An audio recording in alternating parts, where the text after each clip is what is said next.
Eu lembro que o primeiro contato que eu tive com alguma substância foi com álcool, ainda criança, em torno de uns 6, 7 anos, em churrasco, com fraternização de família. Meus tios deixavam eu tomar um golinho de cerveja do copo deles, beber isso por mim, algo nesse sentido. E aí, mais velho, com as crianças da rua, experimentando álcool por volta de uns 11 anos. E já com 12 tive o primeiro porre, quase um coma alcoólico. Foi no ano novo, na casa de um vizinho que tinha um bar com todo tipo de bebida. Eu bebi, levava bebida para os meus amigos. Nesse dia, eu fui parar no pronto-socorro, tendo que tomar glicose. Era dia 1º de janeiro, eu só tinha 12 anos. Por conta disso, de passar mal por conta de bebida, e eu como já trabalhava como office boy em algumas empresas, dos 12 até os 13, eu lembro que na época tinha um diluente, um corretivo para máquina de escrever, usado quando a tinta secava dentro, e eu passei a inalar. Então, o primeiro contato que eu tive com a substância química mesmo foi esse diluente que era inalado. Depois passei para cola de sapateira, aí veio a maconha. Isso por conta do álcool, deixar ressaca, passar mal, essas coisas que acontecem com o álcool. Nesse contato com a maconha já tinha 12, quase 13 anos e foi o primeiro contato com as drogas. A maconha foi a droga de entrada. Na época eu tinha acesso à informação de risco do uso das drogas, não tinha ProErd, nada nesse sentido. Lembro que passava direto comerciais na televisão, falando sobre drogas também. Meus pais sempre orientavam, na escola tinha algum tipo de orientação falando sobre isso, né, do risco do uso de substâncias, mas não eram muito atrativas, nem chamativas, né, colocando dessa forma. O primeiro momento da virada foi chegar ao fundo do poço com 28 anos de idade, perdendo tudo, emprego, família, saúde, perdendo tudo, né, no fundo do poço mesmo, bem um basta.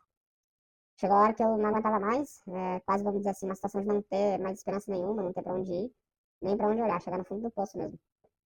Os desafios são tais, né? Eu já tinha tentado parar por conta própria algumas vezes.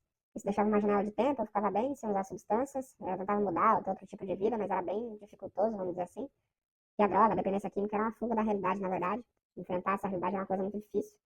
Então, era praticamente impossível ficar sem a droga e esse processo é realmente muito difícil. Então, precisa de ajuda mesmo, porque sozinho é impossível. Sempre tive a ajuda da família, dos amigos, né? Mas nenhum apoio profissional, vamos dizer assim.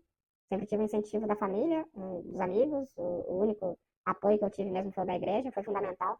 Na época eu fiz o Celebrando a Recuperação, hoje é o 30 semanas, um processo de, vamos dizer assim, de libertação desse tipo de situação, não só para dependência química.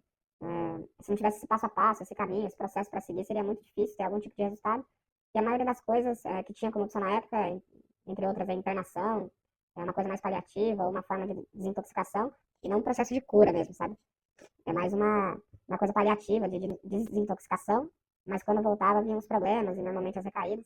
Então, para mudança, para transformação, sem a igreja, sem religião, sem Deus, nada é uma coisa, não é uma coisa tangível, assim, é uma coisa que você pode até melhorar um pouco, mas permanentemente é impossível. Então, foi uma coisa que eu consegui permanentemente por conta da ajuda que eu recebi de Deus, da igreja, e através da ferramenta que a própria igreja disponibilizava, o Celebrando a Recuperação.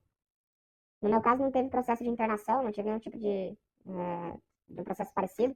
Eu conhecia bastante pessoas na época que haviam passado por outras tentativas, como eu disse, do meu ponto de vista. A internação era importante, mas na parte de desintoxicação apenas.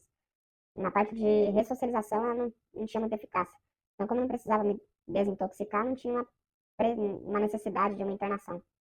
Conheço muitas pessoas que ficaram internadas, visitei várias clínicas, então é um processo mais emergencial, né? Não precisei passar por essa desintoxicação. Na época eu não tive acesso aos serviços públicos, mas hoje eu conheço bastante através da Casa Sol, que tem uma parceria com o CAPS de São José. A gente tem conhecimento da seriedade do trabalho de ajuda que tem lá. Conheço alguns profissionais que trabalham nessa casa e pessoas que chegaram lá, muitas vezes a gente acaba encaminhando pro CAPS via Casa Sol. Caso a pessoa precise de uma internação ou de algum processo de desintoxicação. A Casa Sol é, na verdade, solidária, né? A internação é feita pela Prefeitura de São José dos Campos, a gente encaminha esses casos para o CAPS, que dá atenção com o psicólogo, com o assistente social, para entender a necessidade e poder dar algum tipo de apoio. Então, apesar de não ter precisado, eu conheço sim o trabalho. Como eu disse, eu conheço, não por ter passado, mas via Casa Sol, por ter encaminhado algumas pessoas para o CAPS, que é muito adequado. Acredito que poderiam até estender esse trabalho do CAPS aí para poder ajudar mais pessoas ainda. Então, esse programa de redução dos danos pelo uso das drogas, o único que eu participei, que eu tive contato, foi o Celebrando a Recuperação, o que é hoje 30 semanas, né? Há 17 anos eu participo do 30 semanas, não tratando somente de dependência química, mas também outras coisas. E é uma coisa assim primordial, como eu falei. Precisa de um programa nesse sentido, de ajuda mútua, para que a pessoa ela possa, com a ajuda de Deus e com a ajuda do programa, ter um caminho para seguir, para se libertar das drogas. Porque não tem como, sozinha a pessoa não consegue. Então, o programa dos 12 passos, o Celebrando a Recuperação, 30 semanas, programas como esse são primordiais para que haja aí uma luz no fim do túnel, ou seja, um caminho possível para que a pessoa possa caminhar. a pessoa fica totalmente perdida, não sabe pra onde ir, não tem direcionamento nenhum, então precisa ter um direcionamento que, na verdade, esses programas dão. E também leva a pessoa a ter um relacionamento com Deus que não tem como, não é uma questão de religião nesse sentido, mas ter um relacionamento com Deus mesmo que vai ajudar a pessoa. Na verdade, o único que pode ajudar a ter força para conseguir trilhar esse caminho é Deus. Eu acho que se eu tivesse acesso a esses programas anteriormente, né, isso poderia sim me ajudar. Mas é muito difícil quando a pessoa está na droga, ela querer sair da droga. Né? Precisa acontecer algo muito drástico, infelizmente. Ou a pessoa chegar no limite, no fundo do poço, para que a pessoa sair sem um choque de realidade, sem uma visão diferente, uma perspectiva diferente. A pessoa não vai querer sair da única coisa que traz alívio, né? Da única coisa que traz fuga, que traz um alívio temporário, que é a droga. Então, para que a pessoa queira sair disso, ela não pode mais receber os benefícios da droga. Ou seja, quando a droga ela começa a trazer os malefícios, que são a pessoa perder emprego, família, perde saúde, perde tudo. Quando ela chega nesse limite ou chega no fundo do poço, é o momento dela querer mudar. Aí sim é muito importante ter esse direcionamento, esse caminho, esses programas para ajudar a pessoa a trilhar esse caminho de recuperação e principalmente Deus, né? Para que a pessoa consiga sair do mundo das drogas é primordial e sem essa ajuda de Deus é impossível. Então, o que eu poderia dizer para alguém que está passando pela situação que eu vivenciei? A pessoa não precisa chegar no limite, nesse fundo do poço, onde a pessoa já perdeu tudo. A pessoa já não tem mais outra opção a não ser querer sair, né?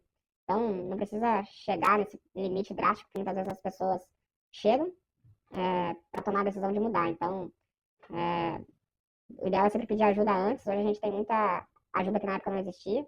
Tinha poucas clínicas, não tinha CAPS, não tinha ProErd nas escolas, não tinha nenhum tipo de informação como se tem hoje. Não tinha ajuda nas igrejas, que hoje é totalmente gratuito, tanto nas igrejas quanto no CAPS. Tem alcoólicos anônimos, narcóticos